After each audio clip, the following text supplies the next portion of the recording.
ధ్యానం ఎలా చేయాలి? ప్రీవియస్ వీడియోలో చాలాసార్లు చెప్పాను ధ్యానం ఎలా చేయాలి ఏంటి అనేది. ఇంకోటి చాలామంది అడుగుతున్నారు, మీరు ఉదయం నుంచి రాత్రి వరకు ఏమేం చేస్తారు గురుగారు అని చెప్పి. ప్రతిరోజు రాత్రి నేను పడుకునే ముందు ఈరోజు నాకు అద్భుతంగా గడిచినందుకు భగవంతుడికి కృతజ్ఞతలు చెప్పుకుంటాను. ఈరోజు జరిగిన అన్ని విషయాల్లో నా ఆధ్యాత్మిక ఎదుగుదలకు ఏదైతే అవసరం లేదో అవన్నీ కూడా నా నుంచి తీసేసేయి, నా యొక్క మెమొరీలోంచి తీసేసేయని ఒక కమాండ్ ఇస్తాను నాకు నేను. ఆ తర్వాత 10:30 సమయంలో 11 మధ్యలో ఇక చాలా తక్కువగా భోజనం కానీ లేకపోతే ఏదన్నా తినేసి, అంటే ఒక టమాటా కానీ లేదంటే క్యారెట్ కానీ ఏదైనా జ్యూస్ కానీ లేదంటే వాటర్ కానీ ప్లెయిన్ వాటర్ కానీ తీసుకొని ధ్యానంలో కూర్చుంటాను. ఇంకా ఎప్పుడు ధ్యానంలోంచి లేస్తాననేది నాకు తెలియదు. మార్నింగ్ ఒకవేళ ఏదైనా వీడియోస్ చేయాలనుకుంటే మార్నింగ్ 2 o'clock ఇలాగా వీడియోస్ తీస్తాను.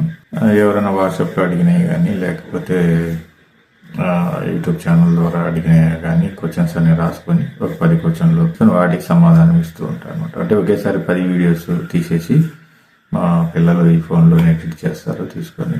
ఎప్పుడైనా వీడియోస్ ఉన్నప్పుడు మాత్రం 2 గంటలకల్లా స్టార్ట్ చేసి, ఎలాగో నేను ప్రిపరేషన్ అలాంటివి చేసుకోవాల్సిన అవసరం లేదు కాబట్టి నాకు దాని గురించి పెద్ద టెన్షన్ ఏం లేదు. క్వశ్చన్లు అడగంగానే ఆన్సర్లు వస్తాయి కాబట్టి. తర్వాత ఇంకా ధ్యానంలోకి వెళ్ళిన తర్వాత ఒక్కోసారి 1 గంటకే లేస్తాను, లేదంటే ఒక్కోసారి ఉదయం 9, 10 కూడా అవుతుంది. ఒక్కొక్కసారి 2, 3 గంటలు, 4 గంటలు. మోస్ట్ ఆఫ్ ది టైం ఏంటంటే మార్నింగ్ 4, 5 మధ్యలో మెలకు వస్తుంది. ఒకటి చేయాల్సిన పనులు కొన్ని ఉంటాయి కదా లోపల, కొంతమందికి హీల్ చేసేవి ఉంటాయి. అందువల్ల 3 నుంచి 5 మధ్యలో మొట్టమొదటి నేను చేసే పని ఏంటంటే, మనకు ఎవరైతే సహాయం అందించారో జ్ఞానం పరంగా మా గురువులకి, భగవంతుడికి అందరికీ కృతజ్ఞతలు చెప్పుకుంటాను. తర్వాత మనకు ఒక ట్రస్ట్ ఉంది, స్వచ్ఛంద సంస్థ. దాని ద్వారా మేము కొన్ని వేల మందికి సహాయ సహకారాలు అందించాము. దానికి ఎవరైతే సహాయం అందించారో వారందరికీ వారి యొక్క ఫొటోస్ అన్ని చూస్తూ, నా ట్యాబ్ ఉంటుంది, శాంసంగ్ ట్యాబ్, దాంట్లో వాళ్ళ యొక్క పూర్తి ఫోటో ఉంటుంది, తల భాగం నుంచి కాళ్ళ భాగం వరకు. వారందరికీ హీల్ చేస్తూ ఉంటాను అనమాట. దాని తర్వాత నన్ను నమ్ముకొని ఈ ధ్యాన మార్గంలో వచ్చిన వారందరికీ, కుంభక ధ్యానంలో ఉన్న వారందరికీ పూర్తి ఫొటోస్ అన్ని కూడా తెప్పించుకొని వాట్సాప్ ద్వారా నా ట్యాబ్లో ఎక్కించుకొని, ఇలా ఇప్పటివరకు అయితే నేను 450 మందికి పైగా అలా ప్రతిరోజు ఉదయాన్నే ఒక గంటన్నర పాటు వాళ్ళకు హీల్ చేస్తూ వాళ్ళకు కొన్ని ప్రాక్టీసెస్ చేస్తూ ఉంటారు దాని మీద. దాని ద్వారా వాళ్ళకి మేలు పొందేలాగా ఒక శక్తి వాళ్ళ జీవంలో వాళ్ళ జీవితంలో వాళ్ళ శక్తివంతంగా మారేలాగా, అంటే ఒక రకంగా హీలింగ్ ప్రాసెస్ అన్నమాట ఇది. ఇంకా దాని తర్వాత మళ్ళీ తిరిగి కొంచెం వాటర్ తాగి, అప్పటికే డ్రై అయి ఉంటుంది, గొంతంతా డ్రై అయి ఉంటుంది. ఎందుకంటే ధ్యానం చేసేవారికి విపరీతమైనటువంటి హీట్ జనరేట్ అవుతుంది, లోపల వేగవంతమైనటువంటి అగ్నిని జనరేట్ చేస్తుంది, జఠరాగ్ని. దాని ద్వారా శరీరం మొత్తం ఉష్ణోగ్రత ఎక్కువగా ఉంటుంది కాబట్టి ఒక 1/2 లీటర్ పైన వాటర్ తీసుకొని మళ్ళీ ధ్యానంలో కూర్చునే ఏర్పాటు చేసుకుంటా. లేదు ఒకవేళ వర్క్ ఏదైనా ఎక్కువగా ఉందనుకుంటే మాత్రం ఆ వర్క్ చేసుకుంటాను. కానీ వ్యసనం లాగా లేదు, ఇది పూర్తిగా జీవితంలో భాగం అనమాట. నేను ఉదయాన్నే స్నానం ఎలాగ చేస్తాను, ఏమి దానికోసం ప్రత్యేకమైన పని ఏం పెట్టుకోను అట్లా లేకుండా అది సహజంగానే చేస్తుంటాను అనమాట. ఒక్కొక్క రోజు 10 నిమిషాలు పెడుతున్నా, మనసు ఏమి దానికి ఈరోజు 10 నిమిషాలు కూర్చున్నా అనే శంక ఏముండదు. ఈరోజు 10 నిమిషాలు కూర్చుని రేపు 2 గంటలు కూర్చుంటాం, దాంట్లో ఏముంది, అలా చేసుకుంటూ ఉంటాను. ఇంకా ఉదయాన్నే మళ్ళీ 7 గంటల లోపే టిఫిన్ ఏదైనా ఉంటే టిఫిన్ చేసేస్తాను, అది కూడా లైట్ ఫుడ్ తీసుకుంటాను. దాని తర్వాత మళ్ళీ మధ్యాహ్నం ఏమి ఉండదు, మళ్ళీ సాయంత్రం 7 to 8 మధ్యలో ఏదైనా లైట్గా భోజనం కానీ లేదంటే ఏదైనా ఫుడ్కి సంబంధించినవి కొన్ని. ఏంటంటే మన శరీరంలో మన మనసు ఏకాగ్రత ఉండటానికి మనకు ప్రౌట్స్కి సంబంధించి మన గుడ్ బ్యాక్టీరియాను డెవలప్ చేసేటువంటి కొన్ని ఫుడ్స్ ఉంటాయి, అవన్నీ తీసుకుంటాను అనమాట. దాని తర్వాత యథావిధిగా మళ్ళీ నా వర్క్ నేను చేసుకుంటూ ఉంటాను. మళ్ళీ నైట్ 10:30 ఆ మధ్యలో మళ్ళీ సేమ్ ప్రాసెస్ ఉంటుంది. ఇది నేను ప్రతిరోజు చేసేటువంటి పని. పెద్దగా దీని గురించి ఆదర్శంగా తీసుకునేంత ఏముండదేమో అని నా ఉద్దేశం. ధ్యానం ఎలా చేయాలి ఇంతకుముందు నేను చాలా వీడియోస్లో చెప్పాను, మళ్ళీ చూడండి. కుంభకం గురించి, కుంభక ధ్యానం అంటే ఏం లేదు, చాలా సింపుల్, చాలా సింపుల్. పద్మాసనంలో కూర్చోవాలి, చేతులు 2 ఇలా పెట్టుకోండి, ఇలా పెట్టుకోవాలి. ఎందుకంటే ఇలా పెట్టుకుంటే ఏమవుతుంది, ఇక్కడ వేలు నొక్కొని కొంచెం కళ్ళకి ఎఫెక్ట్ పడుతుంది. పెట్టుకోండి, ఇలా పెట్టుకోండి లూజ్గా, లేకపోతే ఇలా కాకుండా ఇలా లూజ్గా పెట్టుకోండి, లేదా నేను పెట్టుకున్నట్టుగా ఇలా పెట్టుకొని కూర్చోండి, లేదా 2 కాళ్ళ పైన ఇలాగైనా పెట్టుకోవచ్చు 2 కాళ్ళ పైన, ఏదైనా ప్రాసెస్ పర్వాలేదు. బట్ పద్మాసనంలో కూర్చోండి, కింద కుషన్ వేసుకోండి, దిండు కానీ ఏదన్నా అట్లా. ఎందుకంటే ఎక్కువసేపు కూర్చునే విధంగా ఏర్పాటు చేసుకోవాలి. కాళ్ళు తిమ్మిళ్ళు ఎక్కడం కానీ, లేదా పిక్కల దగ్గర గట్టిగా ఒత్తుకోవటం కానీ ఎక్కువసేపు కూర్చుంటే జరుగుతుంది. దానివల్ల శరీరం వీపు భాగంతో నొప్పి వస్తుంది. అందుకని అలా కూర్చోండి. ఇంకా కళ్ళు మూసుకోండి. ఎదురుగా ఒక 2 అడుగుల దూరంలో దీపం పెట్టుకొని కుడి ముక్కు మూసేసి బ్రీతింగ్ చేయాలి. లోపలికి గాలి పీల్చాలి.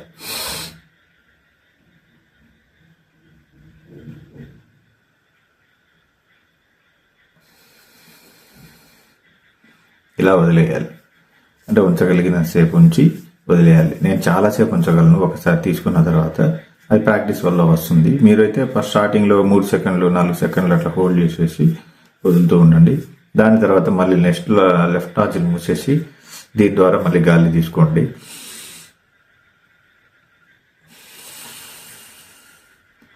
ఇలా వదలాలి. లోపల ఉంచగలిగినంత సేపు గాలి ఉంచాలి. స్టార్టింగ్లో మాత్రం ఒక 3 to 4 సెకండ్స్ కానీ 5 సెకండ్స్ వరకు హోల్డ్ చేసుకొని వదులుతూ ఉండండి. తర్వాత ప్రాక్టీస్ బాగా వస్తుంది. ఇటుపక్క 12 సార్లు ఇటుపక్క 12 సార్లు కలిపి ఒక మఠం అంటారు. అంటే ఒక మఠం అంటే 24 శ్వాసలు తీసుకోవాలి.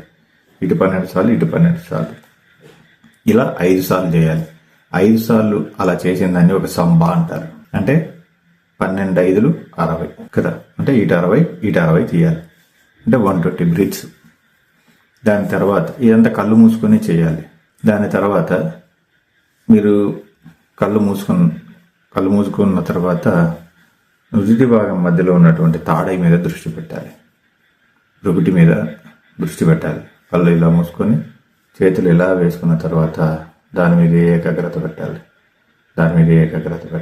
ఆలోచనలు వస్తూ ఉంటాయి, కానీ అవేవి పట్టించుకోవద్దు. అన్నిటిని పక్కకు తోసేయండి. ఉద్దేశపూర్వకంగానే పక్కకు తోసేయండి. మళ్ళీ ఏకాగ్రత తీసుకొచ్చి దాని మీద కూర్చోబెట్టండి. మనసుని ఎప్పుడు కూడా చంచలం చేయమాకండి. లోపల దాన్ని కఠినంగానే తీసుకొని వచ్చి మళ్ళీ తాడై మీద కూర్చోబెట్టండి. అంటే దానికి అలవాటు చేస్తున్నాం మనం ఆ ప్రాసెస్ని. అది స్టార్టింగ్లో చాలా కష్టంగా అనిపిస్తుంది. అది కూర్చోదు. మళ్ళీ ఏవేవో గుర్తొస్తాయి, కష్టాలు గుర్తొస్తాయి, అన్నీ గుర్తొస్తూ ఉంటాయి. మనకి ఏదైతే అవసరం లేదో అవన్నీ గుర్తొస్తూ ఉంటాయి. కానీ మీరు చేయాల్సింది ఏంటంటే అవన్నీ వదిలేసేయాలి. ఇప్పుడు నేను ఈ భూమి మీద లేను, నాకు ఈ భూమి మీద ఏ పనితోటి కానీ ఏ సంబంధాలతో కానీ సంబంధం లేదని చెప్పి ఆ దృష్టితోటి, ఎందుకంటే కళ్ళు మూసుకోవాలని మీరు వేరే ప్రపంచంలో ఉంటారు. అందుకని ఆ ప్రపంచంలో ఈ ప్రపంచంతో సంబంధించినటువంటి ఏ విషయాలు అవసరం లేదు. అందుకని ఆ మనసుని ఆ డేటాను అంతా తీసుకొని వచ్చి మళ్ళీ మన ముందు పిక్చర్ రూపంలో పెట్టడానికి ప్రయత్నం చేస్తూ ఉంటుంది. కానీ మీరు చేయాల్సింది ఏంటంటే ఆ పిక్చర్స్ అన్నీ లేకుండా చేయాలి. తాడై మీద ఏకాగ్రత. తాడై అంటే అక్కడ అయ్యి ఉండదు. మీరు ఒక వెలుగు ఉన్నట్టుగా ఊహించుకోవాలి. అక్కడ ఉంటుంది, అక్కడ రియల్గా వెలుగు ఉంటుంది, జ్ఞానజ్యోతి ఉంటుంది. ఆ జ్ఞానజ్యోతి చిన్న మన వేలు, బటన్ వేలు అంతా ఉంటుంది. దాని మీద దృష్టి పెట్టాలి. దృష్టి పెట్టి ఇలా ధ్యానంలో కూర్చోవాలి. తర్వాత చెవులు కూడా సౌండ్ లేకుండా చేయాలి. దానికి కూడా కమాండ్ ఇవ్వాలి. నా చెవులు ఏవి కూడా ఈ క్షణంలో పని చేయకూడదు, ధ్యానంలో ఉన్నంతవరకు నాకు ఏవి వినిపించకూడదు అని. ఎంత అద్భుతంగా ఉంటుందో చూడండి. ఇలా ఎప్పుడైతే మనం ప్రాక్టీస్ చేస్తామో చాలా లోపల శక్తి జనరేట్ అవుతూ ఉంటుంది. ఇలా ఎందుకు చేయాలి మనం? కుంభకం ఎందుకు చేయాలి అంటే, కుంభకం చేసేవాళ్ళు మొట్టమొదటిగా ఏంటంటే మనము అద్భుతమైనటువంటి ఈ యొక్క భగవంతుడి యొక్క రహస్యాన్ని మనం ఛేదించబోతున్నాం కాబట్టి ధ్యానం ద్వారా బాహ్యంగా ఉన్నటువంటి శక్తిని కొంత మనం శరీరం లోపల తీసుకొని ముందు అడ్జస్ట్మెంట్ చేయాలి. లోపల శరీరాన్ని దానికి తగ్గట్టుగా తయారు చేయాలి. ఎందుకంటే ధ్యానం చేసేటప్పుడు లోపల శక్తి జనరేట్ అవుతుంది. దాన్ని మన వాళ్ళు కుండలి శక్తి అంటారు. వాస్తవానికి కుండలి శక్తి అలాంటి అట్టటి ఏం ఉండదు. ఉన్నది ఒకటే శక్తి. ఆ శక్తి జనరేట్ అవుతూ ఉంటుంది. దాని తర్వాత మన బాహ్యంగా ఉన్నటువంటి శక్తి ఏదైతే ఉందో ఆ శక్తితో లోపల ఉన్న శక్తి అలైన్ అవుతుంది. అందుకని మనం ప్రీవియస్గా ఈ యొక్క 120 బ్రీత్స్ని చేయాలి. ఇది మస్టన్షుడ్గా చేయాలి. కుంభకం లేకుండా మీరు ధ్యానం చేస్తే తర్వాత రోజుల్లో చాలా ప్రాసెస్లో మీకు చాలా ఇబ్బందులు జరుగుతాయి. ఖచ్చితంగా దీపం పెట్టుకోండి, కుంభకం చేయండి, తర్వాత ధ్యానం చేయండి. సమయం దొరికినప్పుడు అలా చేసుకోండి. ధ్యానం ఈరోజు కుదరలేదు గురుగారు, రేపు కుదరలేదు, మొన్న కుదరలేదు, రేపు కుదురుతుందో లేదో తెలియదు, ఇలాంటివి ఏమవుద్దు. ఇప్పుడు కుదిరితే అప్పుడే చేయండి, కానీ ప్రాక్టీస్ చేస్తూ ఉండండి. ఆటోమేటిక్గా మీ మనసు లైన్లోకి వస్తుంది. ప్రాక్టీస్ చేస్తూ ఉంటే దానికి అలవాటు చేస్తూ ఉంటే దానికి అర్థమైపోద్ది, వీడు వదిలేటట్లేడు నన్ను, అందుకని కూర్చోబెట్టాలి ఈ ధ్యానంలో. ఎప్పుడైతే మీరు ధ్యానంలో మిమ్మల్ని మీరు మర్చిపోయేటువంటి అవధులు లేని ఒక స్థితి వస్తుందో అది ఎంత అద్భుతంగా ఉంటుందో చూడండి. ఈ ప్రపంచంలోని శాంతి, ఆనందం మీరు నిత్యం లోపల అనుభవిస్తూ ఉంటారు. సమాధి స్థితి ఎంత అద్భుతం.